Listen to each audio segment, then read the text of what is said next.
सभी से नमस्कार जी। हमारे गीत चैनल में आपका बहुत बहुत स्वागत है। और मैं एक अलग तरीके का सुहाग गाने जा रही हूँ।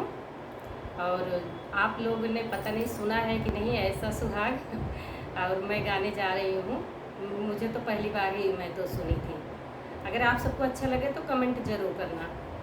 और कुछ यूनिक है, ध्यान से सुनो। जय माता।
वाला सुहाग जरूर बताना आप लोग। नमस्कार।